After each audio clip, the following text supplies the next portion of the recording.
فلا أقسم بمواقع النجوم وإنه لقسم لو تعلمون عظيم إنه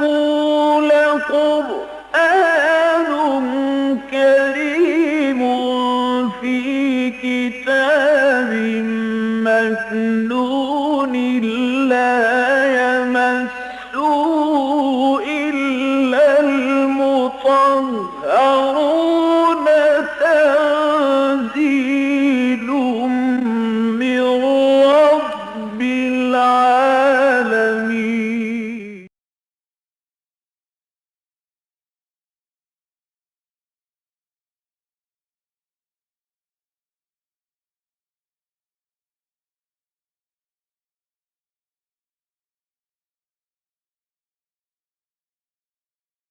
أعوذ بالله من الشيطان الرجيم. بسم الله الرحمن الرحيم. إذ يغشيكم النعاس أمنة منه وينزل عليكم من السماء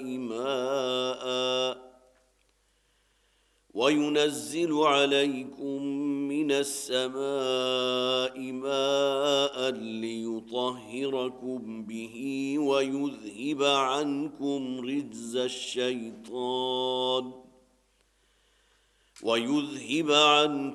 رجز الشيطان وليربط على قلوبكم ويثبت به الأقدام. إذ يوحي ربك إلى الملائكة أني معكم فثبتوا الذين آمنوا سألقي في قلوب الذين كفروا الرعب فاضربوا فوق الأعناق واضربوا منهم كل بنان. ذلك بأنهم شاقوا الله ورسوله ومن يشاقق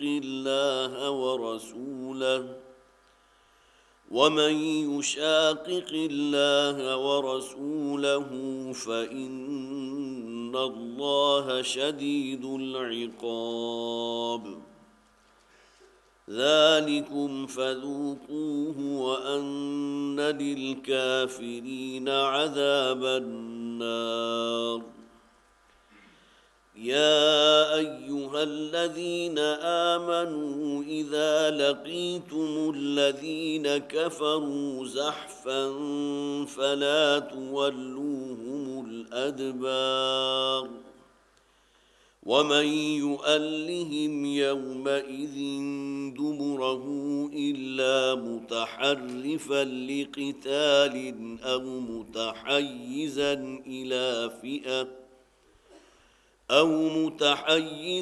إلى فئة فقد باء بغضب من الله ومأواه جهنم وبئس المصير. فلم تقتلوهم ولكن الله قتلهم وما رميت إذ رميت ولكن الله رمى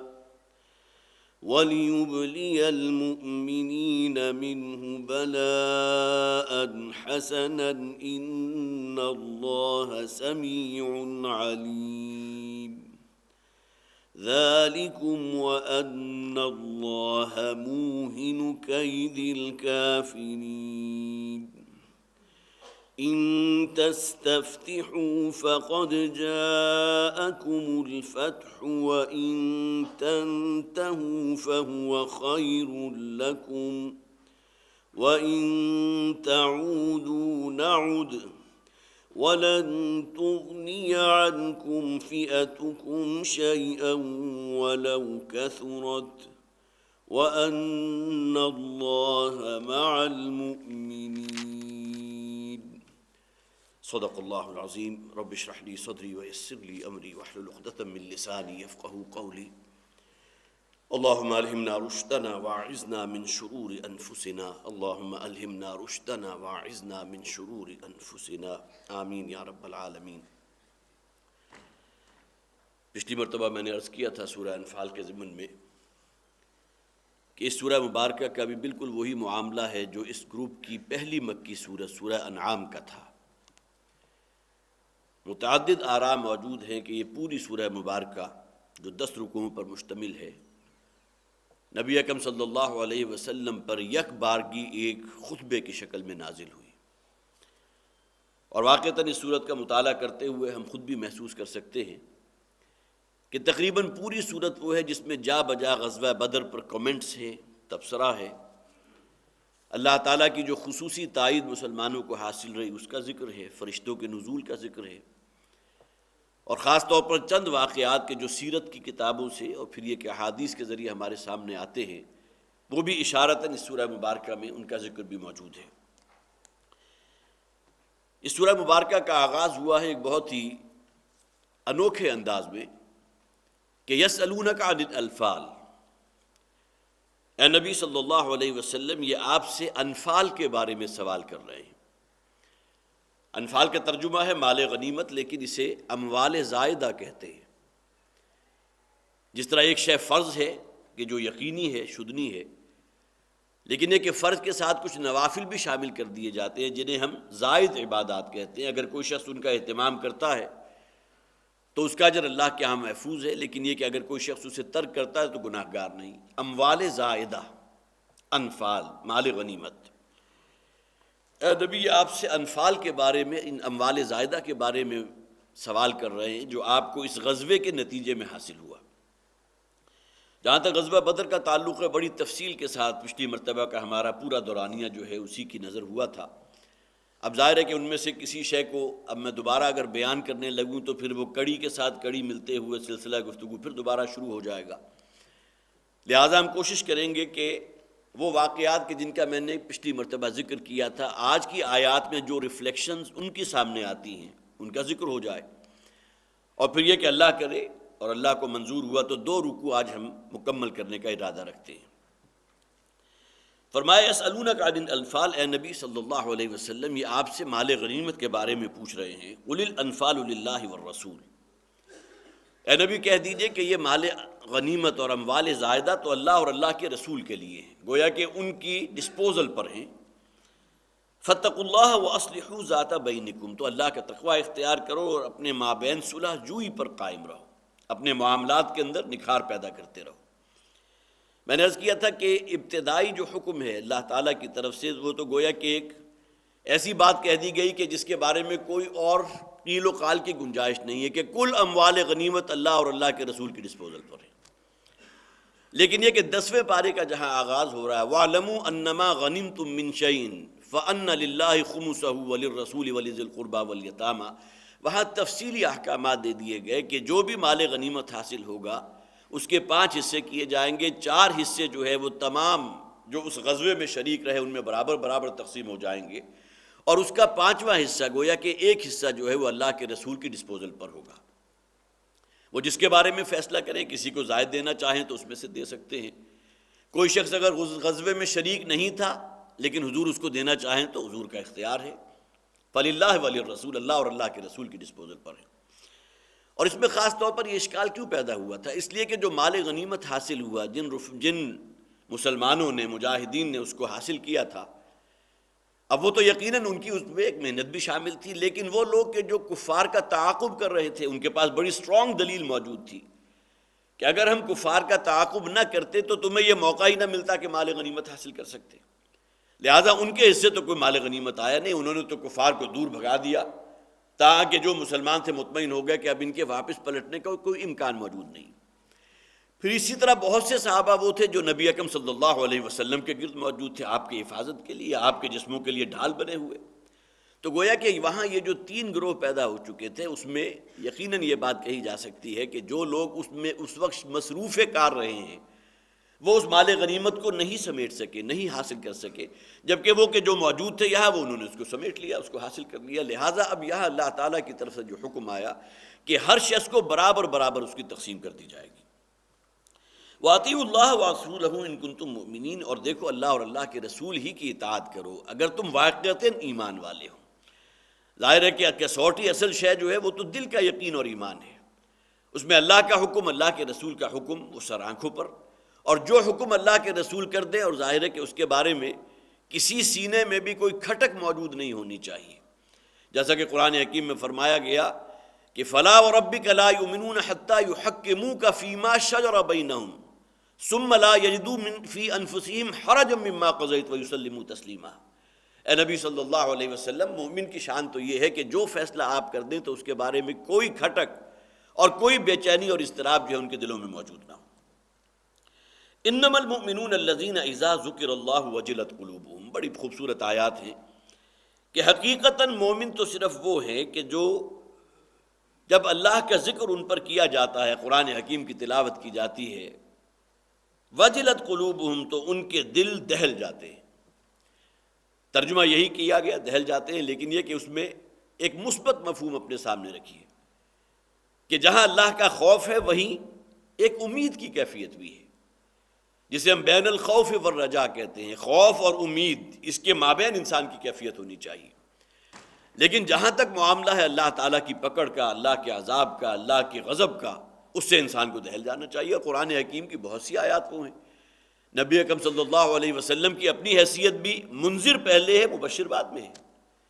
پھر یہ کہ انذار کی آیات قرآن حکیم میں آپ کو بہت زیادہ ملیں گی، تبشیر کی بھی بہت آیات ہیں، لیکن یہ کہ اس کو خبردار کرنے والا معاملہ، ڈرانے والا معاملہ، تو اولین جو تاثر پیدا ہوگا انما المؤمنون الذین اذا ذکر اللہ وجلت قلوبہم، تو ان کے دل دہل جاتے ہیں۔ وَإِذَا تُلِيَتْ عَلَيْهِمْ آيَاتُهُ زَادَتْهُمْ إِيمَانًا، اب یہ اس کا اثباتی پہلو آ گیا، اور جب ان پر ہماری آیات کی تلاوت کی جاتی ہیں تو ان کے ایمانی کیفیات میں اضافہ ہوتا ہے۔ اب یہاں نوٹ کیجئے کہ ایمان کی کیفیات ہمیشہ ایک جیسی نہیں رہتی۔ حضرت امام بخاری رحمۃ اللہ علیہ کا جو قول ہے، اور اس میں ایک خاص تضاد آپ کے سامنے آئے گا، امام ابو حنیفہ رحمۃ اللہ علیہ وہ اس ایمان کے بارے میں کہتے ہیں الایمان قول لا یزید ولا ینقص، ایمان نام ہے قول کا، گواہی کا، شہادت کا، ان تشہد ان لا الہ الا اللہ وان محمد عبدہ ورسولہ، ایمان حاصل ہو گیا، اس میں نہ کوئی اضافہ ہوتا نہ کمی واقع ہوتی ہے۔ یہ ایمان کا خالصتاً قانونی پہلو ہے جسے ہم اسلام کہتے ہیں۔ کلمہ شہادت ادا کرنے کے بعد تمام مسلمان گویا کہ ایک برابری کے درجے میں آ گئے۔ یہ نہیں ہے کہ کوئی مسلمان اگر زیادہ متقی ہے تو اسے زیادہ حقوق حاصل ہو جائیں گے، کوئی شخص جو ہے اتنا متقی نہیں ہے، کم متقی ہے، یا فرض کیجئے مسلمان تو ہے لیکن فاسق و فاجر ہے تو اس سے بہت سے حقوق سلب کر لیے جائیں گے، یہ معاملہ نہیں ہے، بلکہ قانوناً مسئلہ تو یہ ہے کہ الایمان قول، ایمان نام ہے مجرد گواہی کا، لا یزید ولا ینقص، نہ اس میں اضافہ ہوتا نہ کمی ہوتی ہے۔ اس کے تقریباً بالکل ضد ہے قول حضرت امام بخاری رحمۃ اللہ علیہ کا، الایمان قول وعمل، ایمان نام ہے قول اور عمل دونوں کے مجموعے کا۔ امام ابو حنیفہ نے کہا تھا الایمان قول، ایمان نام ہے مجرد قول کا، شہادت کا، گواہی کا۔ امام بخاری کہہ رہے ہیں ایمان نام ہے قول اور عمل دونوں کا، وَيَزِيدُ وَيَنْقُصُ، اور اس ایمان کی کیفیات کا جہاں تک معاملہ ہے اس میں اضافہ بھی ہوتا ہے، کمی بھی ہوتی ہے۔ تو یہ آیہ مبارکہ اس کے اوپر سب سے بڑی گواہ ہے کہ واقعتاً اگر آپ نیک لوگوں کی صحبت میں بیٹھیں، کسی اچھے واعظ کو سنیں، قرآن حکیم کی ان آیات کا استحضار کریں کہ جن کے اندر اللہ کی معرفت اور اس ایمانی کیفیات میں جلا کا جو آیات موجب بنتی ہیں، تو انسان خود محسوس کرتا ہے کہ اس کے ایمان کے اندر اضافہ ہوا ہے، اسے جلا حاصل ہوئی ہے۔ وَإِذَا تُلِيَتْ عَلَيْهِمْ آيَاتُهُ زَادَتْهُمْ إِيمَانًا، اور جب ان پر اللہ کی آیات تلاوت کی جاتی ہیں تو ان کے ایمان میں اضافہ ہوتا ہے، بڑھوتری ہوتی ہے۔ وَعَلَىٰ رَبِّهِمْ يَتَوَكَّلُونَ، اور ان کا توکل اور اعتماد اور بھروسہ اپنے رب پر ہوتا ہے۔ اس ایک آیت میں جو آیت نمبر 2 ہے سورہ مبارکہ کی، اس میں 3 چیزوں کا ذکر کیا گیا جس کا تعلق قلبی کیفیات کے ساتھ ہے۔ وجلت قلوبہم، دلوں کا دہل جانا، اس لیے کہ واقعتاً جہنم ایسی شے ہے کہ جس کا تصور کرتے ہوئے انسان کے اوپر ایک لرزہ طاری ہوتا ہے، دل دہل جاتا ہے۔ اور پھر دوسری طرف اس قرآن حکیم کی آیات کے ذریعے ایمانی کیفیات میں اضافہ ہونا، نمبر 2۔ اور نمبر 3 یہ کہ ان کا توکل اور اعتماد جو ہے وہ اللہ کی ذات پر ہوتا ہے۔ یہ باطنی کیفیات ہیں جنہیں قلبی عبادات بھی کہا گیا۔ ہمارے بعض مفسرین نے اس ایک آیت میں جو 3 چیزیں بیان ہوئی ہیں انہیں قلبی عبادات سے تعبیر کیا۔ اور اگلی جو آیت نمبر 3 ہے، الذین یقیمون الصلاۃ ومما رزقناہم ینفقون، یہ بدنی عبادات ہے، اور یہ وہ لوگ کہ جو نماز کو قائم رکھتے ہیں اور جو شے ہم نے انہیں دی ہے اس میں سے خرچ کرتے ہیں۔ گویا کہ یہاں جس سے آپ کہیے کہ صدقات واجبہ میں تو زکوٰۃ اور عشر یہ تمام چیزیں آ ہی گئی، لیکن صرف اسی پر اکتفا نہیں کرتے بلکہ اللہ تعالیٰ نے جو کچھ دیا ہے وَآتَ الْمَالَ عَلَىٰ حُبِّهِ ذَوِي الْقُرْبَىٰ وَالْيَتَامَىٰ وَالْمَسَاكِينَ وَابْنَ السَّبِيلِ، اگر اللہ نے کسی کو مال و دولت دی ہے، صاحب ثروت بنایا ہے، تو اس میں سے خرچ کرتے ہیں قرابت داروں پر بھی، یتیموں پر، مساکین پر۔ اب یہ تمام چیزیں وہ جو صدقات نافلہ میں شامل ہوں۔ تو پہلی آیت میں، آیت نمبر 2 کے اندر وہ 3 چیزوں کا ذکر ہے جو قلبی عبادات ہیں، جو ان کے معنوی پہلو ہیں، جو روحانی پہلو ہیں، اور اگلی آیت میں جن 2 چیزوں کا ذکر ہے اس کا تعلق ظاہری پہلو سے ہے، بدنی عبادات۔ اولئک هم المؤمنون حقا۔ اب ان 5 چیزوں کو جمع کر لیں تو اس پر اللہ تعالیٰ کا یہ تبصرہ ہے کہ یہ ہیں حقیقی مومن، حقا، واقعی مومن، حق پر قائم ہے، راست پر قائم ہے۔ لہم درجات عند ربہم، ان کے لیے ان کے رب کے پاس بڑے اونچے درجات بھی ہیں، وہ مغفرت، اور اللہ کی طرف سے مغفرت کا پروانہ بھی ہے۔ کون سا انسان ایسا ہے کہ جو جس سے کسی خطا کا صدور نہ ہوا ہو،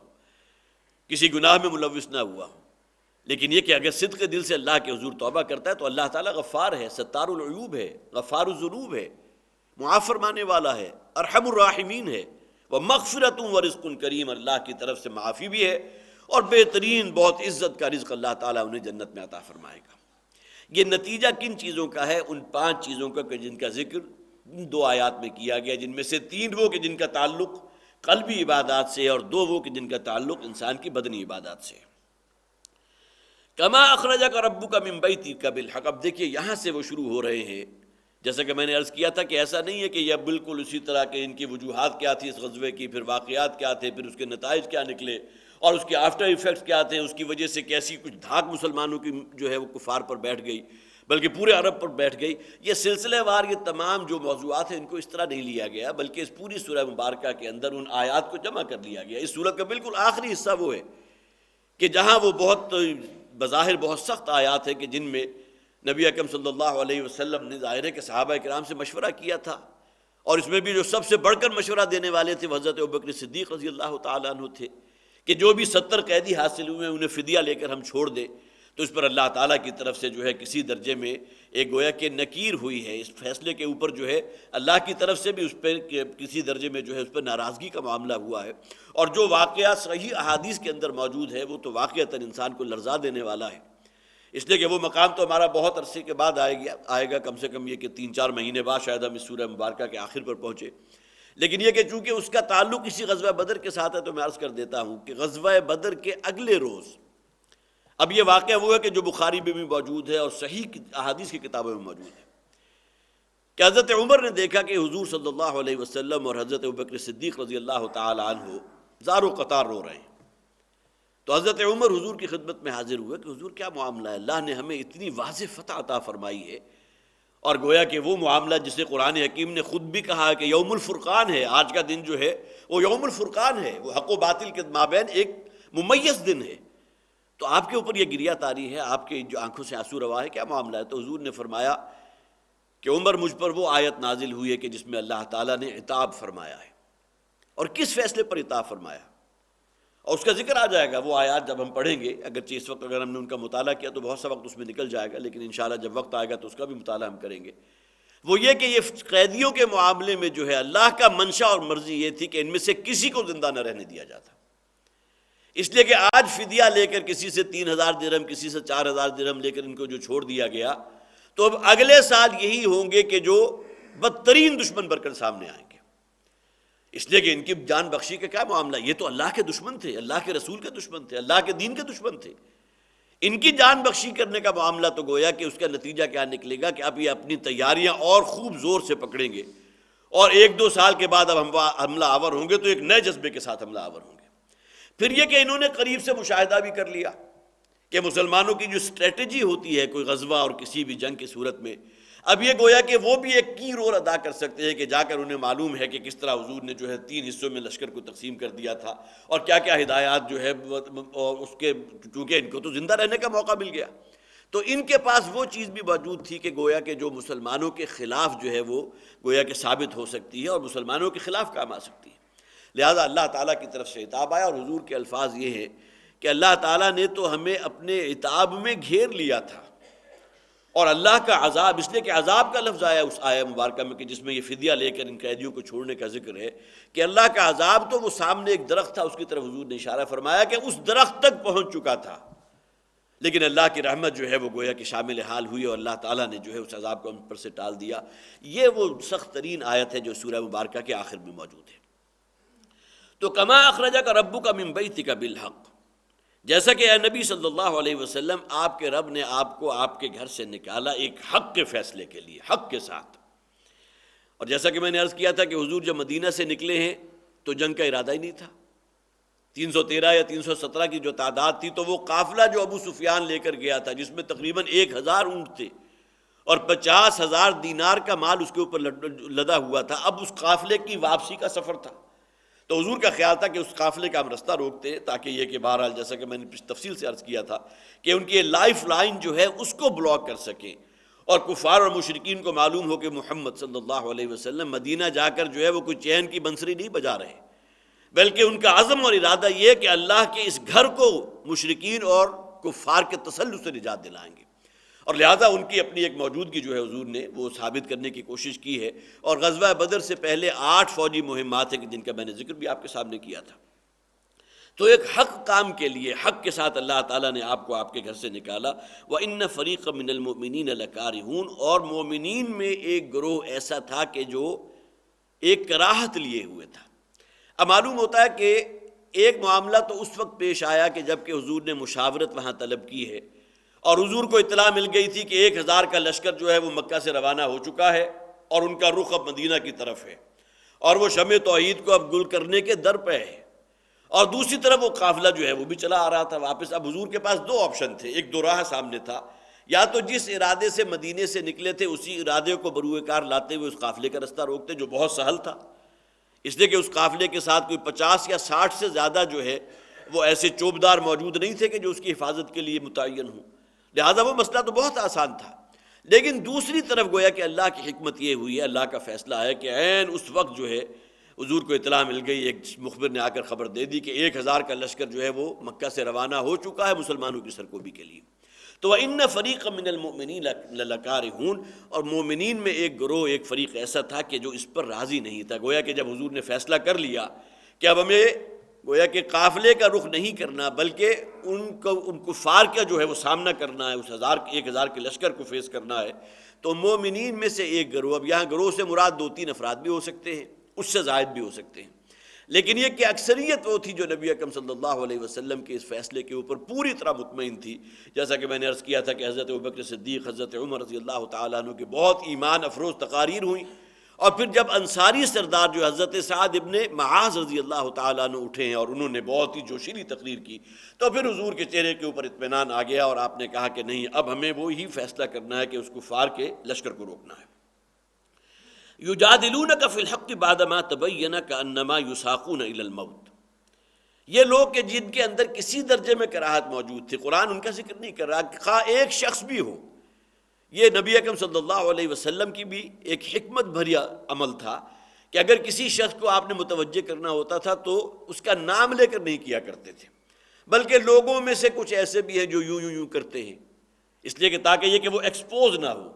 یہی معاملہ قرآن حکیم کا بھی ہے، وہ نام لے کر جو ہے یا یہ کہ تعداد بتا کر جو ہے وہ خام خواہ اس کی ڈیٹیل بیان نہیں کرتا، بلکہ ممکن ہے کہ چند افراد ایسے ہوں کہ جنہوں نے حضور صلی اللہ علیہ وسلم کے ساتھ آ کر بحث مباحثہ بھی کیا۔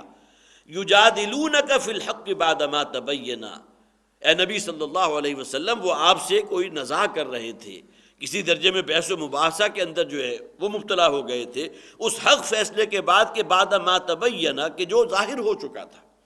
جب اللہ کے رسول نے فیصلہ کر لیا، وشاورہم فی الامر کا حکم تو ہے، فَإِذَا عَزَمْتَ فَتَوَكَّلْ عَلَى اللَّهِ، جب تم فیصلہ کر لو اے نبی صلی اللہ علیہ وسلم تو اب اللہ پر توکل کرو۔ تو اس کے باوجود ان میں سے چند لوگ ایسے تھے کہ جنہوں نے حضور کے ساتھ بحث کی ہے کأنما یساقون الی الموت وہم ینظرون، اور ان کی کیفیت تو ایسی تھی گویا کہ انہیں ساقہ یسوق آتا ہے کسی شے کو ہانکنا، گویا کہ انہیں موت کی وادی کی طرف ہانکا جا رہا ہے، اس درجے وہ مضطرب تھے اور اس درجے ان کے اندر وہ موجود تھا، کسی اپنی زندگی کا محبت کہہ لیجئے یا موت کا خوف تھا کہ کأنما یساقون الی الموت وہم ینظرون، گویا کہ موت ان کی نگاہوں کے سامنے ہے اور وہ اسے دیکھ رہے ہیں اور انہیں اس موت کی وادی کی طرف ہانکا جا رہا ہے۔ لیکن پھر وہی بات میں عرض کروں گا کہ کتنی تعداد تھی ان لوگوں کی، اگرچہ 85 مہاجرین تھے ان 313 یا 317 میں سے، اور بقیہ انصاری صحابہ تھے، لیکن یہ کہ ظاہر ہے کہ ہر صحابی جو ہے وہ ایمان کے اعتبار سے وہ بہت اونچے درجے پر تو فائز نہیں ہے۔ ایمان کی کیفیات میں جیسا کہ ابھی ہم نے وہ آیت بھی پڑھی اس کے اندر اضافہ ہوتا ہے، ایک بہت اونچے درجے کے صحابی ہیں حضرت ابوبکر صدیق رضی اللہ تعالیٰ عنہ ہیں، جن کے بارے میں حضور نے خود فرمایا افضل البشر بعد الانبیاء بالتحقیق ابو بکر صدیق رضی اللہ تعالیٰ عنہ۔ یہ ہم اکثر و بیشتر جو ہے جمعوں کے خطبات میں خطبے کے اندر یہ الفاظ پڑھتے ہیں، اگرچہ حضور صلی اللہ علیہ وسلم کے اپنے الفاظ ہیں یا نہیں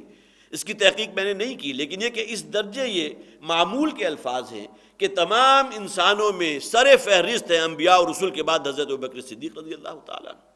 تو چند ہی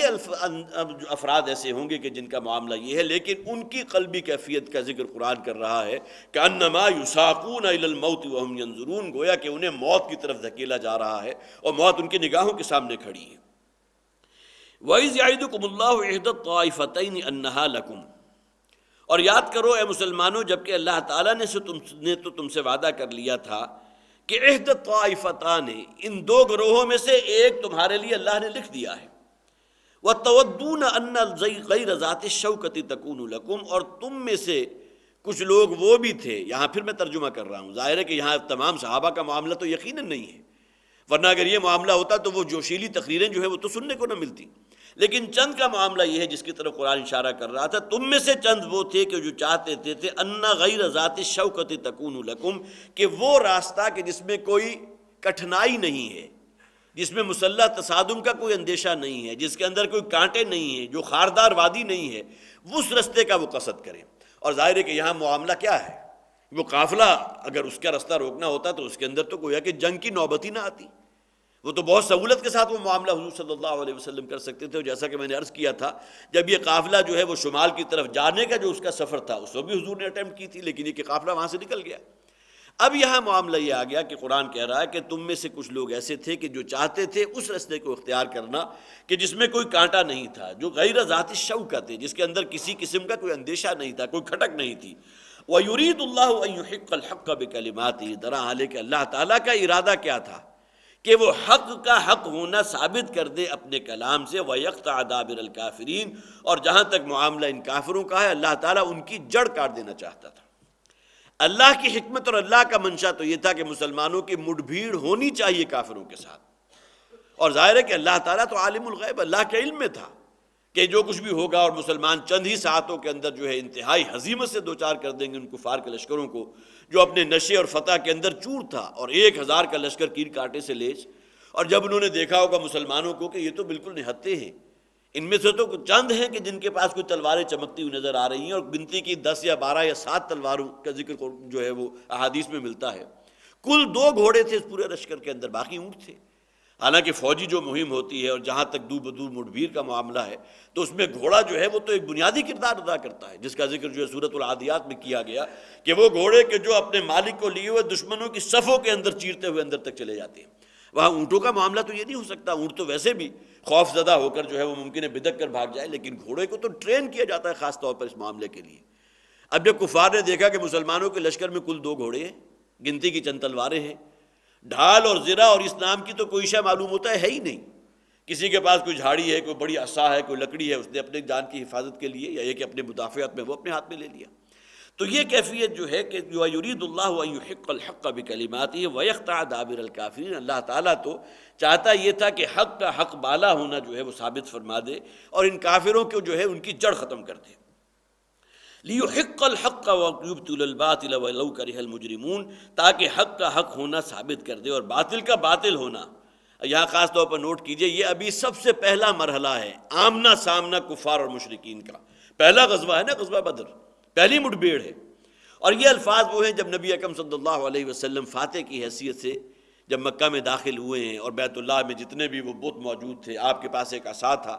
اور اس عصا کے ذریعے ان بتوں کو گرا رہے تھے، آپ کی زبان پر الفاظ کیا تھے؟ جاء الحق وزهق الباطل ان الباطل کان زہوقا۔ گویا کہ انہی الفاظ کی ایک تکمیلی شان ہے کہ جو اس وقت ظاہر ہوئی ہے جبکہ حضور جو ہے وہ فاتح کی حیثیت سے اسی شہر میں داخل ہوئے کہ جہاں سے کل آپ یہ سمجھیے کہ 10 برس پہلے یا 9 برس پہلے جو ہے وہاں سے آپ حضور نے صلی اللہ علیہ وسلم ہجرت اختیار کی تھی۔ اذ تستغیثون ربکم فاستجاب لکم، اے مسلمانوں جہاں بھی اس کا لفظ آتا ہے وہاں ہمارے ہاں عام طور پر ترجمہ بھی یہ لکھا جاتا ہے کہ یاد کرو اس وقت کو، وہ وقت کہ جب یہ ہوا تھا، اس کا ترجمہ ہے جب۔ اذ تستغیثون ربکم، جب کہ تم فریاد کر رہے تھے اپنے رب سے، فاستجاب لکم، تو تمہارے رب نے تمہاری اس دعا کو قبول فرمایا، تمہاری فریاد کو سنا۔ انی ممدکم بالف من الملائکۃ مردفین، اور یہ گویا کہ اللہ تعالیٰ نے یقین دہانی کروائی اس بات کی، دلوں کے اندر اطمینان پیدا فرما دیا، جس کا آگے ذکر موجود ہے کہ میں مدد کروں گا تمہاری 1000 فرشتوں سے کہ جو صفیں باندھے ہوئے آئیں گے تمہاری مدد کے لیے۔ اب یہاں دیکھیے استغاثہ کا لفظ استستغیثون، اس کے معنی کیا ہے؟ فریاد کرنا۔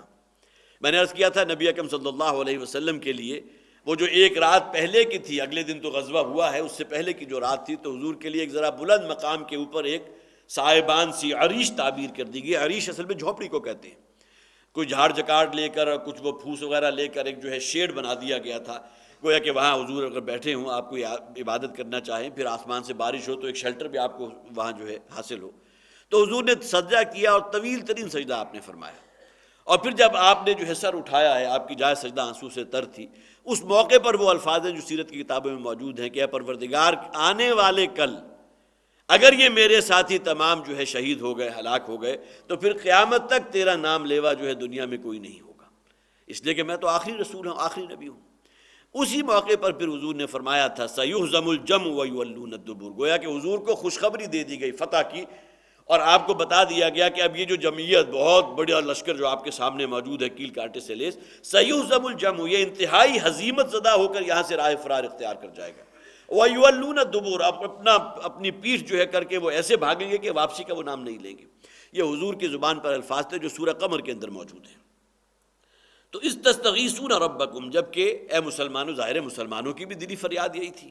اور نبی اکرم صلی اللہ علیہ وسلم نے تو وہ سجدے میں جو ہے دعا بھی مانگی ہے، اور پھر یہ کہ آپ کی زبان پر وہ الفاظ بھی آئے جن کا میں نے ذکر کیا۔ وَمَا جَعَلَهُ اللَّهُ إِلَّا بُشْرَىٰ، اب یہ جو ذکر کیا گیا کہ اللہ تعالیٰ 1000 فرشتے تمہاری مدد کو بھیجے گا، اور لفظ ہے مردفین، ردیف کسے کہتے ہیں؟ شاعرانہ کلام کے اندر ردیف اور قوافی، ردیف اور قافیہ، اس کا خیال رکھا جاتا ہے۔ ردیف ہوتا ہے ہر شعر کے آخر میں جو الفاظ ہوتے ہیں، وہ ما سبق اور ما بعد کے جو الفاظ ہیں ان کے ساتھ ملتے جلتے ہوتے ہیں، اور وہ قطار کی صورت میں آ رہے ہوتے ہیں۔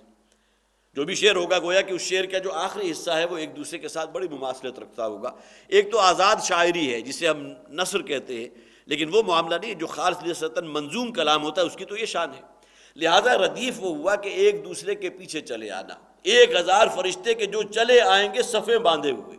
جس طرح صفیں ایک دوسرے کے پیچھے ہوتی ہیں بہت ہی مرتب کی ہوئی اور بہت ہی منظم، یہ معاملہ جو ہے فرشتوں کا ہوگا۔ وَمَا جَعَلَهُ اللَّهُ إِلَّا بُشْرَىٰ، اللہ تعالیٰ نے یہ جو فرشتوں کی خوشخبری دی ہے تو کس لیے؟ یہ مسلمانوں کو وَلِتَطْمَئِنَّ بِهِ قُلُوبُكُمْ، ایک تو خوشخبری اللہ کی طرف سے، جن لوگوں کو یقین اور اعتماد ہے، بھروسہ اللہ کی ذات پر، ان کے لیے یہ خبر حضور صلی اللہ علیہ وسلم کی وہ روایت میں نے پچھلی مرتبہ آپ کو سنائی بھی تھی کہ حضور نے فرمایا کہ جبرائیل میرے پاس تشریف لائے ہیں، اور انہوں نے کہا کہ اللہ تعالیٰ نے مجھے اور 1000 کی جماعت فرشتوں کی بھیجا ہے مسلمانوں کی مدد کے لیے۔ اب جب حضور نے یہ خوشخبری مسلمانوں کو سنائی ہوگی تو ان کے جذبہ ایمانی کی کیفیت کا آپ اندازہ کیجئے۔ تو گویا کہ سب سے بڑی بشارت تو حضور کے وہ الفاظ جو حضور نے یقین دہانی فرما دی کہ اللہ مدد کرے گا 1000 فرشتوں کے ساتھ۔ وَلِتَطْمَئِنَّ بِهِ قُلُوبُكُمْ، اور تاکہ اس خوشخبری کے ذریعے تمہارے دل پوری طرح مطمئن ہو جائیں۔ ظاہر ہے کہ اللہ کی جو فوج ہے اس کا تو مقابلہ کوئی نہیں کر سکتا۔ وہ ابرہہ کا لشکر آیا تھا اور وہ ہاتھیوں کی جماعت کے ساتھ آیا تھا،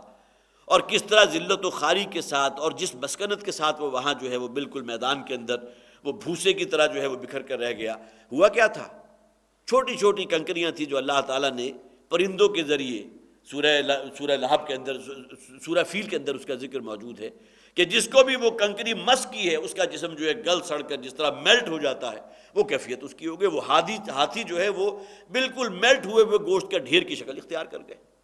یہ معاملہ جب اللہ تعالیٰ کی مدد آتی ہے تو ظاہر ہے کہ کوئی بھی مادی قوت تو اس کا مقابلہ نہیں کر سکتی. تو بہت بڑی خوشخبری تھی مسلمانوں کے لیے وَلِتَطْمَئِنَّ بِهِ قُلُوبُكُمْ، اور تاکہ اس کے ذریعے تمہارے دل اطمینان پکڑ لیں، پوری طرح مطمئن ہو جائیں. وَمَا النَّصْرُ إِلَّا مِنْ عِنْدِ اللَّهِ، اور مدد جو ہے وہ تو صرف اللہ ہی کے پاس ہے. اصل تائید، اصل نصرت، اس کا منبع اور سرچشمہ تو اللہ کی ذات ہے.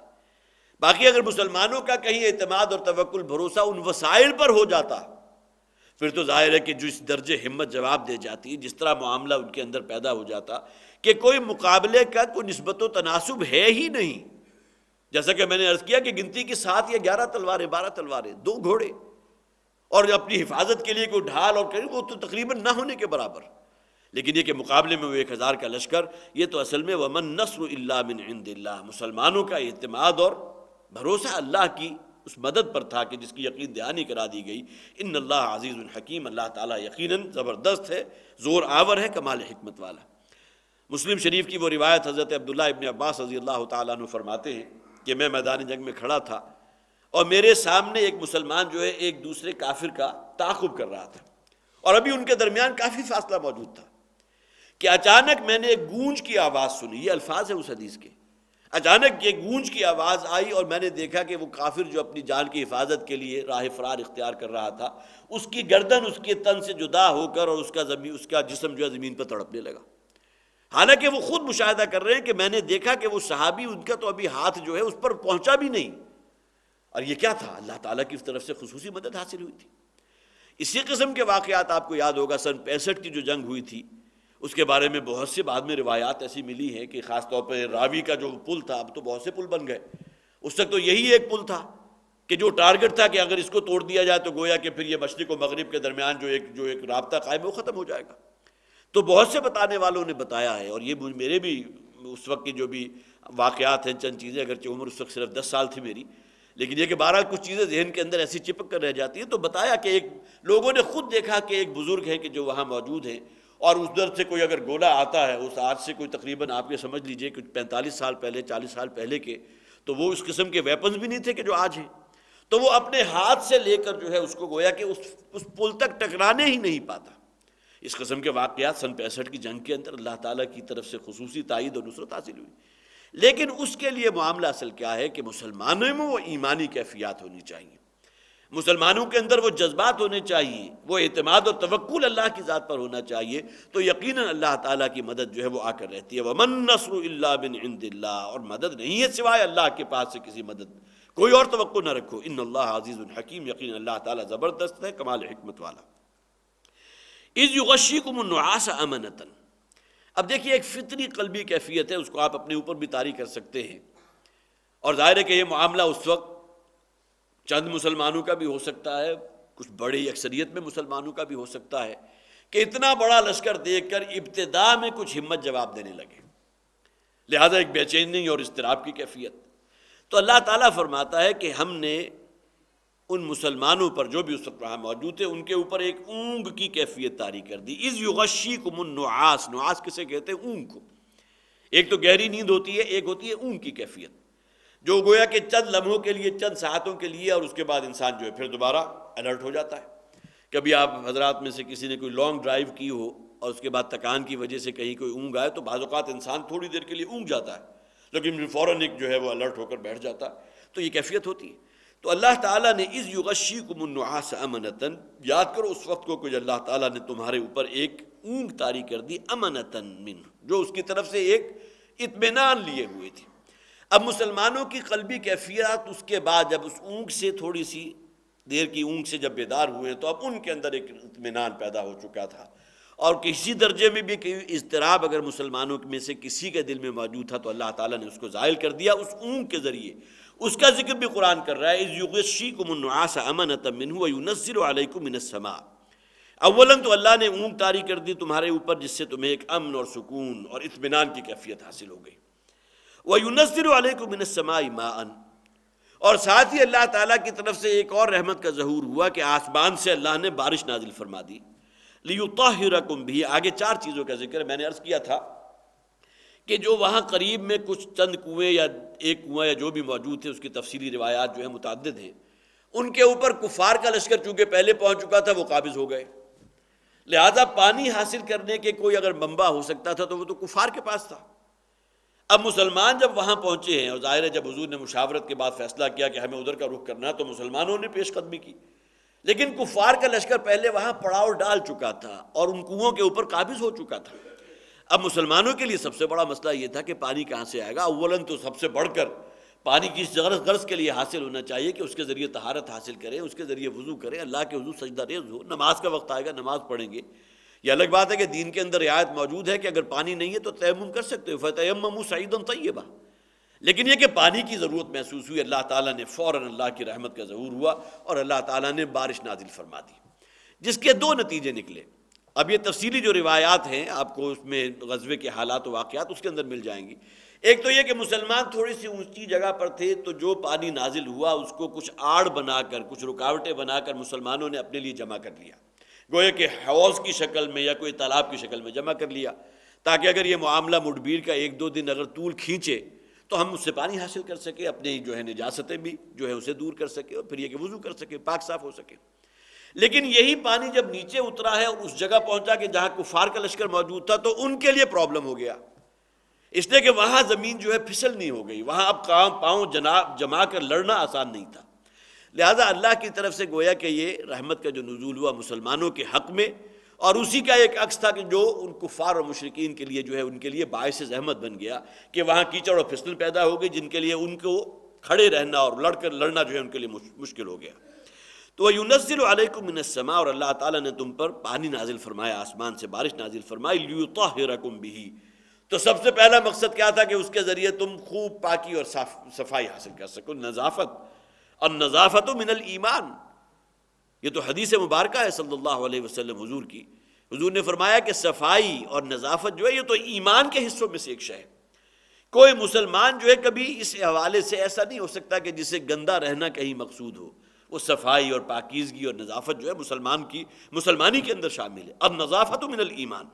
تو لیطہرکم بہ، تاکہ اس کے ذریعے تم اپنے آپ کو پاک صاف کر سکو، ویذھب عنکم رجز الشیطان،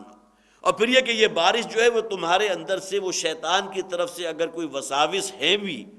تو اس بارش کو اللہ تعالیٰ نے ذریعہ بنا دیا کہ وہ وسوسے جو ہیں، ایک تو وہ اونگ تھی جو طاری کر دی گئی،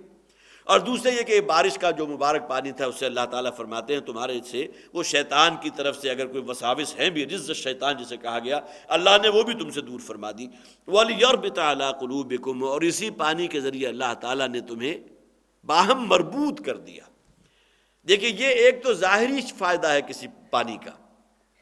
جیسا کہ قرآن میں فرمایا کہ ہر وہ شے کہ جس کے اندر زندگی موجود ہے، وَمِنَ الْمَاءِ كُلَّ شَيْءٍ حَيٍّ وَجَعَلْنَا مِنَ الْمَاءِ كُلَّ شَيْءٍ حَيٍّ،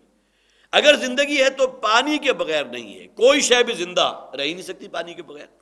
تو یہ تو اس کا ظاہری معاملہ ہے کہ پانی تمہاری ضرورت ہے، تمہیں پینے کے لیے چاہیے، تمہیں پاکی صافی کے لیے چاہیے، لیکن دوسری طرف جو اللہ تعالیٰ نے فرمایا کہ اللہ تعالیٰ نے اسی ماء مبارک کو، اس بارش کے پانی کو مبارک فرما دیا، اس اعتبار سے بھی کہ تمہارے شیطانی وساوس اگر کہیں دل میں آئے بھی تھے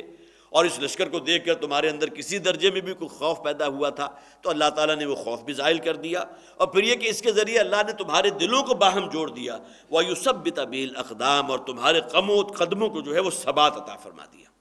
اب یہ تمام چیزیں جو ہے بہی کا صیغہ پانی کی طرف جا رہا ہے کہ جو اللہ نے بارش کی شکل میں نازل فرمایا تھا۔ اِذْ یوحی ربک الی الملائکۃ، یاد کرو اس وقت کو کہ جب کہ تمہارے رب نے وحی کیا تھا، حکم کیا تھا فرشتوں کی طرف، انی معکم، کہ میں بھی تمہارے ساتھ ہوں، فثبتوا الذین آمنوا، تو جاؤ اور جا کر اہل ایمان کے قدموں کو ثبات اور جزم عطا کرو۔ اب یہ اس کا تعلق انسان کے دل کے ساتھ ہے۔ دیکھیں جہاں تک معاملہ ظاہری مدد کا ہے، وہ واقعہ میں حضرت عبداللہ ابن عباس رضی اللہ تعالیٰ عنہ کا سنا چکا کہ ان کی نگاہوں کے سامنے ایک کافر اور مشرک کی جو ہے وہ گردن اس کے تن سے جدا ہو گئی، جبکہ ابھی کسی مسلمان نے اس پر وار کیا ہی نہیں تھا۔ یہ تو ظاہر کا معاملہ ہے، لیکن یہ فرشتوں کا جو نزول ہوا ہے، جیسا کہ فرمایا گیا سورہ حامیم سجدہ میں کہ ان الذین قالوا ربنا اللہ ثم استقاموا تتنزل علیہم الملائکۃ الا تخافوا ولا تحزنوا وابشروا بالجنۃ التي کنتم توعدون۔ فرشتوں کا نزول اللہ تعالیٰ اس غرض کے لیے بھی اللہ تعالیٰ ان کو نازل فرماتا ہے کہ اہل ایمان کے دلوں کے اندر سکون، ثبات اور قرار پیدا فرما دے۔ تو یہاں اس مدد کا ذکر ہے، ایک تو ظاہری مدد فرشتوں کی حاصل ہوئی، اور ساتھ ہی یہ کہ مسلمانوں کے اندر جو ہے ایک ثبات قدم وہ بھی انہیں اللہ تعالیٰ نے حاصل کیا، ایک عزم اور ارادہ اور ہمت اور جذبہ ایمان کے اندر اضافہ۔ سألقی فی قلوب الذین کفروا الرعب، اور ساتھ ہی اللہ تعالیٰ نے فرمایا کہ میں ان کافروں کے دلوں میں تمہارا اے مسلمانوں تمہارا رعب پیدا کر دوں گا۔ فَاضْرِبُوا فَوْقَ الْأَعْنَاقِ وَاضْرِبُوا مِنْهُمْ كُلَّ بَنَانٍ، تو اب ضربے لگا ان کی گردنوں کے اوپر، اعناق انہوں کہتے ہیں گردن کو، تو گویا کہ اب وہ تلوار کا وار جو ہے ٹھیک ہے جسم کے بقیہ حصوں کو بھی مجروح کر سکتا ہے، لیکن یہ کہ صحیح کاری وار تو وہ ہوگا کہ جو گردن پر پڑے اور اس دشمن خدا کی گردن جو ہے اس کے تن سے جدا کر دے۔ تو فَاضْرِبُوا فَوْقَ الْأَعْنَاقِ، تو اب وہ خوب اچھی طرح ان کی خبر لو اور ان کی ضربیں لگا ان کی گردنوں پر بھی، وَاضْرِبُوا مِنْهُمْ كُلَّ بَنَانٍ، ان کی ایک ایک پور کو توڑ دو، ایک ایک پور کو جو ہے وہ ضرب لگاؤ۔ بنان اصل میں کہتے ہیں انسان کے جو چھوٹے چھوٹے جوڑ ہیں، جس کا ذکر سورہ قیامہ میں فرمایا گیا کہ جہاں کہا گیا تھا لا اقسم بیوم القیامہ ولا اقسم بالنفس اللوامہ ایحسب الانسان ان لن نجمع عظامہ، کیا انسان نے یہ گمان کیا ہم اس کی ہڈیوں کو نہیں جوڑ سکیں گے؟ بلا قادرین علی ان نسوی بنانہ، ہم تو اس پر بھی قادر ہیں کہ انسان کی ایک ایک پور کو درست کر دیں، ایک ایک پور کو جوڑ دیں۔ تو ظاہر ہے کہ پور سے مراد یہ چھوٹا جوڑ جو ہے، انگلی کے جوڑ ہیں، بڑے چھوٹے چھوٹے ہیں، چھوٹے چھوٹے عضو ہیں، تو ان کو بھی خوب اچھی طرح نشانہ لگاؤ۔ جہاں تک گردن ہے وہ تو گویا کہ انسان کا اصل مطلوب تو یہ ہے کہ اس دشمن خدا کو ختم کرو، لیکن یہ کہ پھر اگر وہ نہیں بھی ہے تب بھی کم سے کم یہ کہ ان کو خوب مارو اور ان کی خبر لو۔ ذالک بانہم شاقوا اللہ ورسولہ، دیکھیے یہ اگرچہ بات جیسا کہ میں نے عرض کیا کہ یہ معاملہ جو ہے جب بھی مسلح تصادم ہوتا ہے تو جہاں کفار مشرکین کے جان کے درپے ہیں، وہی مشرکین جو ہے وہ جو ہے ان کے مسلمانوں کی جان کے درپے ہیں، تو ایک دوسرے کی جان لینا ہی اصل مقصود ہے نا۔ مسلمان کیوں ان کی جان لے رہے ہیں؟ اس لیے کہ ذالک بانہم شاقوا اللہ ورسولہ، یہ اس لیے کہ یہ سب دشمن ہیں اللہ کے اور اللہ کے رسول کے۔ ایک شخص کسی دوسرے شخص کا دشمن ہو سکتا ہے، ایک وہ شخص ہے جو اللہ کا دشمن ہے، اللہ کے رسول کا دشمن ہے، اور ظاہر ہے کہ یہاں اس معاملے میں کسی درجے میں بھی انسان کے اندر کوئی رعایت یا کوئی رقت قلبی یا دل کی نرمی پیدا ہونے کا کوئی امکان نہیں ہونا چاہیے۔ دشمن خدا کو تم نے جہنم واصل کرنا ہے۔ یہی معاملہ ہوا تھا، یاد ہوگا آپ کو، غازی علم الدین شہید کا، کہ ایک وہ شخص کہ جس نے نبی اکرم صلی اللہ علیہ وسلم کی جو بھی حرمت کو پامال کیا تھا اور کچھ ایسی باتیں اس نے کہی تھی اپنے مضمون کے اندر کہ جو یقیناً بہت ہی حضور کے جو ہے وہ خلاف تھی، تو ایک شخص تھا کہ جس کے دل میں کہ اس دشمن خدا کو میں نہیں چھوڑوں گا، اور پھر جس طرح اس نے اس کو جہنم واصل کیا، تو یہ جذبہ تو ہر مسلمان کے اندر ہونا چاہیے۔ یہاں جو فرمایا گیا ذالک بانہم شاقوا اللہ ورسولہ، یہ اس وجہ سے کہ یہ دشمن ہے اللہ کے اور اللہ کے رسول کے۔ وَمَن يُشَاقِقِ اللَّهَ وَرَسُولَهُ، اور جو شخص بھی اللہ اور اللہ کے رسول کا دشمن ہوگا فَإِنَّ اللَّهَ شَدِيدُ الْعِقَابِ، تو اس کے لیے تو پھر اللہ تعالیٰ جو ہے اس کو بہت شدید سزا دے کر رہے گا۔ اس دنیا میں تو ان کی جان لینی ہی ہے، لیکن یہ کہ آخرت میں بھی جہنم کا شدید ترین عذاب ان لوگوں کا مقدر ہوگا کہ جنہوں نے اس دنیاوی زندگی میں اللہ اور اللہ کے رسول کی دشمنی اختیار کی۔ تو معلوم ہوا کہ یہ جو عام طور پر مستشرقین کی طرف سے کہ بوئے خون آتی ہے اس قوم کے افسانوں سے کہ غزوہ بدر ہے، غزوہ احد ہے، غزوہ احزاب ہے، معلوم ہوتا ہے کہ ایک دوسرے کے خون کے پیاسے، لہذا اس کو ایک نیگیٹو پروپیگنڈا کے طور پر استعمال کیا جاتا ہے۔ جبکہ اگر آپ اس کا انالیسس کریں تو یہی وہ لوگ تھے کہ جنہوں نے حضور کی جان لینے کی کوشش کی تھی، پوری طرح مسلح ہو کر اور پوری پلاننگ کے ساتھ جو ہے وہ اکٹھے ہو گئے تھے ایک رات کہ جب حضور اپنے گھر سے نکلیں گے تو یک بارگی حملہ کریں گے، اور ہر قبیلے کا ایک ایک نوجوان انہوں نے لے لیا تھا اس مقصد کے لیے، تاکہ محمد کے خون کا صلی اللہ علیہ وسلم کوئی جو ہے وہ جسے آپ کہیے جاں بہا جو ہے وہ خون بہا، اس کا مطالبہ کسی ایک قبیلے سے نہ ہو سکے، لہذا کسی کے اوپر نام نائد ہر قبیلے کا ایک ایک نوجوان لو، اور انہوں نے اپنے طور پر تو حضور کو جو ہے شہید کرنے کا فیصلہ کر دیا تھا۔ یہ الگ بات ہے کہ اللہ تعالیٰ کا خصوصی فضل، اور اللہ تعالیٰ کل شیء قدیر ہے کہ حضور ان لوگوں کی نگاہوں کے سامنے سے ہو کر گزرے اور اللہ تعالیٰ نے ان کی نگاہوں کے آگے پردہ ڈال دیا، انہیں پتہ نہیں چلا کہ کب محمد صلی اللہ علیہ وسلم ان کے سامنے سے گزر گئے۔ اب جب صبح بھی ہو گئے انہیں محسوس ہوا کہ یہاں سے تو کوئی برآمد نہیں ہوا، اب انہوں جب داخل ہوئے اور جا کر دیکھا تو پلنگ کے اوپر حضرت علی رضی اللہ تعالیٰ عنہ اس حضور کے ساتھ تھے، وہ موجود تھے، اور ظاہر ہے کہ حضرت علی کی جان لینا تو مقصود نہیں تھا، وہ تو چاہتے تھے حضور کی جان لینا۔ تو وَمَن يُشَاقِقِ الرَّسُولَ، تو جو شخص بھی اللہ اور اللہ کے رسول کی دشمنی اختیار کرنے والا ہے، مخالفت اختیار کرنے والا ہے، فَإِنَّ اللَّهَ شَدِيدُ الْعِقَابِ، تو اللہ تعالیٰ جو ہے وہ تو بہت ہی سخت عذاب دینے والا ہے۔ ذَلِكُمْ فَذُوقُوهُ، یہ معاملہ تو ہو چکا ہے، یہ غزوہ جو ہے اب اس میں کفار اور مشرکین اپنے انجام تک پہنچ گئے. فذوقوا، اب اس شکست کی جو مزہ ہے اس کو بھی تم چکھ لو. وَأَنَّ لِلْكَافِرِينَ عَذَابَ النَّارِ، اور ان کافروں کے لیے اب وہ جہنم کا عذاب ان کا مقدر ہے. یہ تمام 70 کی تعداد میں تھے نا، بڑے بڑے رؤوسا تھے، ان میں بڑے سردار تھے، ٹاپ کی لیڈرشپ تھی، ان کی ایلیٹ تھی، اور ان سب کی لاشوں کو جب جمع کر دیا گیا اور ایک کنویں کے اندر پھینک کر جو ہے اوپر سے مٹی برابر کر دی گئی، تو وہ روایت میں نے آپ کو سنائی تھی، بخاری کی روایت ہے کہ جس میں حضور کھڑے ہوئے اور ایک ایک کا نام لے کر حضور نے کہا یا ابن فلاں ابن فلاں، یا فلاں ابن فلاں، یا فلاں ابن فلاں. مجھ سے جو اللہ نے وعدہ کیا تھا وہ تو اللہ نے پورا کر دکھایا، تم سے جو وعدہ کیا گیا تھا وہ بھی پورا ہوا ہے نہیں ہوا؟ تو حضرت عمر نے پوچھا تھا حضور سے کہ حضور یہ تو سب مردہ ہیں، ان کی تو ڈیڈ باڈیز جو ہیں وہ بھی اب کنویں میں ڈال دی گئی، اوپر سے مٹی برابر کر دی گئی، کیا یہ سن رہے ہیں؟ تو حضور نے فرمایا یہ اس وقت تم سے زیادہ سن رہے ہیں، اللہ تعالیٰ تو علی کل شیء قدیر ہے. تو ایک ایک کا نام لے کر حضور نے کہا تھا تو ذالکم فذوقوہ، یہاں جو تمہارا معاملہ ہوا وہ تو تم نے چکھ لیا، وہ مزہ تو تم نے جو ہے وہ حاصل کر لیا. وَأَنَّ لِلْكَافِرِينَ عَذَابَ النَّارِ، لیکن یہ کہ کافروں کے لیے جو ہے بہت بڑی آگ کا عذاب ہے جو ان کا مقدر ہوگا. یا ایھا الذین آمنوا اذا لقیتم الذین کفروا زحفا، اب یہاں ایک اصولی بات کر دی گئی اور یہ تا ابد یہ بات رہے گی. جب بھی مارکا ہوگا کفار اور مشرکین کے مابین، مسلمانوں اور کفار یا مشرکین کے مابین، تو ایک ضابطہ جو یہاں بیان کر دیا گیا اس کا تعلق صرف اس دور سے نہیں ہے، ہمیشہ کے لیے. یا ایھا الذین آمنوا، اے مسلمانوں، اذا لقیتم الذین کفروا زحفا، جب بھی تمہارا کبھی مقابلہ ہو کافروں سے، دو بدو مقابلہ، زحفا میدان جنگ میں، فلا تولوہم الادبار، تو دیکھو کبھی وہاں سے پیٹ پھیر کر مت بھاگنا.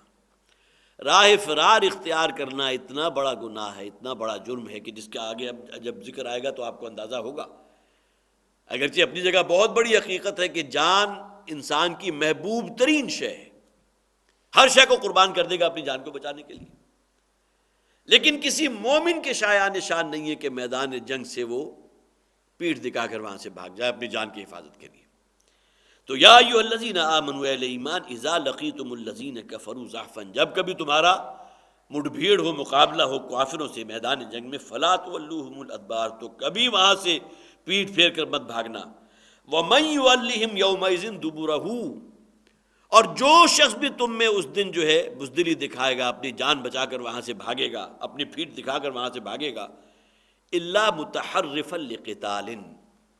اب یہاں 3 ایکسیپشن بیان کر دی گئی، سوائے اس کے کہ اس کے لیے وہ ایک پیچھے پسپائی اختیار کرنا ایک جنگی چال ہو. یہ بھی تو ہوتا ہے نا کہ تھوڑی سی پسپائی اختیار کر کے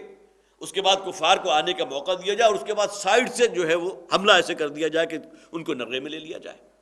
یہ پسپائی ظاہراً پسپائی ہوگی کہ کوئی دشمن کے مقابلے میں مسلمانوں کا لشکر پیچھے ہٹ رہا ہے، لیکن یہ کس لیے؟ الا متحرفا لقتال، کہ پینترا بدلنا مقصود ہو اس لڑائی کے لیے، اس جنگ کے لیے، او متحیزا الی فئۃ، یا یہ کہ پیچھے سے کوئی کمک پہنچ رہی ہے، مسلمانوں کی اور نئی فوج جو ہے تازہ دم کمک پہنچ رہی ہے، اب مسلمان آگے جو موجود ہیں وہ پیچھے ہٹ رہے ہیں اس لیے کہ تاکہ ان کے ساتھ مل کر ایک دیوار کی شکل اختیار کر لیں. یہ 2 شکلیں ہیں ذکر کیا گیا، الا متحرفا لقتال، یا تو یہ کہ پینترا بدلنا مقصود ہو، او متحیزا الی فئۃ، یا یہ کہ اس کمک سے جو تازہ دم فوج آئی ہے اس سے مل جانا مقصود ہو. اگر اس کے سوا 2 چیزوں کے علاوہ اگر کوئی چیز ہے تو معلوم ہوا کہ یہ ناقابل معافی ہے. اور ظاہر تیسری چیز ہے کیا؟ بزدلی، اپنی جان کا بچانا. فقد باء بغضب من اللہ، اگر ان 2 ایکسیپشنز کے علاوہ کوئی شخص میدان جنگ سے اپنے رخ کو پھیرتا ہے، پسپائی اختیار کرتا ہے، تو وہ جان لے کہ اس پر اللہ کا غضب نازل ہوگا. وَمَأْوَاهُ جہنم، اور اس کا ٹھکانہ جہنم ہے.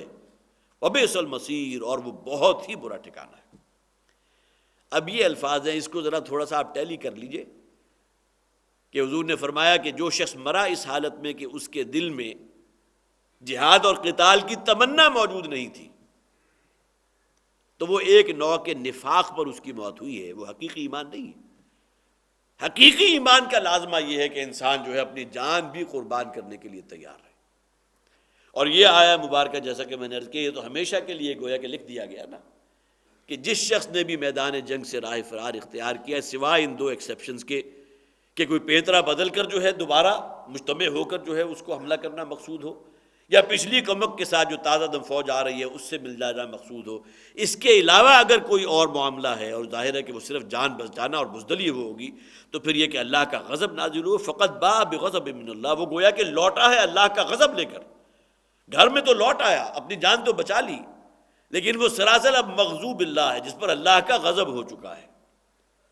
وَمَأْوَاهُ جہنم، اور آخرت میں اس کا ٹھکانہ پھر جہنم ہوگی، وَبِئْسَ الْمَصِيرُ، اور وہ بہت ہی برا ٹھکانہ ہے۔ تو وہ حدیث میں نے آپ کو سنائی تھی، اور اسی کا ایک گویا کہ وہ ایک دوسرا مظہر ہے کہ جس میں حضور نے فرمایا کہ لَوَدِدْتُ أَنْ أُقْتَلَ فِي سَبِيلِ اللَّهِ، میری تو بڑی دلی خواہش ہے کہ میں اللہ کی راہ میں قتل کر دیا جاؤں، ثم احیا، پھر مجھے زندہ کیا جائے، ثم اقتل، پھر میں اللہ کی راہ میں قتل کر دیا جاؤں، شہید ہو جاؤں، ثم احیا، پھر زندہ کیا جائے، ثم اقتل۔ 4 مرتبہ آپ نے یہ الفاظ استعمال کیے کہ میری تو دلی خواہش ہے، تمنا ہے۔ حضرت خالد بن ولید رضی اللہ تعالیٰ عنہ کی مثال میرے سامنے آ رہی ہے، کتنے غزوات میں انہوں نے شرکت کی، اور بہت سی روایات ہیں کہ ان کے ہاتھوں 70 تلواریں ٹوٹی،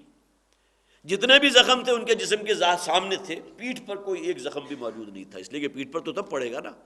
کہ کوئی شخص اپنے رخ کو پھیر لے گا، واپسی کا سفر اختیار کرے گا۔ لیکن یہ کہ ان کی تمنا، کیا آپ سمجھتے ہیں کہ ان کا دل خالی ہوگا؟ میدان جنگ میں انہیں شہادت کا مرتبہ ملتا، یہ اللہ کا فیصلہ ہے، ان کی موت جو ہے ان کے گھر پر واقع ہوئی۔ لیکن یہ کہ جو انہوں نے داج شجاعت دیا ہے، حضور صلی اللہ علیہ وسلم نے انہیں سیف من سیوف اللہ کا خطاب عطا کیا تھا، یہ لقب تھا جو حضور نے انہیں دیا، اللہ کی تلواروں میں سے ایک تلوار۔ اسی کا ایک عکس نظر آ رہا ہے کہ حضور نے فرمایا کہ میری بھی بڑی دلی خواہش ہے کہ مجھے اللہ کے راستے میں شہید کر دیا جائے، نہ صرف یہ بلکہ پھر زندہ کیا جائے، پھر شہید کیا جائے، پھر زندہ کیا جائے، پھر شہید کیا جائے، پھر زندہ کیا جائے، پھر شہید کیا جائے۔ یہاں اس کا ذکر ہو رہا ہے کہ جس شخص کے دل میں یہ خواہش موجود نہیں ہے، تو جیسا کہ حضور نے فرمایا فقد مات علی شعبۃ من النفاق، تو اس کی موت جو ہے ایک نوع کے نفاق پر واقع ہوئی ہے۔ اللہ تعالی ہمارے اندر وہ حقیقی ایمان پیدا فرمائے، اگرچہ جیسا کہ میں پہلے بھی اپنے اس تاثر کو بیان کر چکا ہوں کہ کسوٹی بہت مشکل ہے، لیکن قرآن حکیم کا اگر آپ جائزہ لیں گے اور اس کا جو ہے وہ مطالعہ کریں گے، اس کا مفہوم سامنے آئے گا، تو حق تو وہی ہے کہ جو اللہ کے کلام میں موجود ہے۔ بارک اللہ لی ولکم فی القرآن العظیم ونفعنی وإیاکم بالآیات والذکر الحکیم۔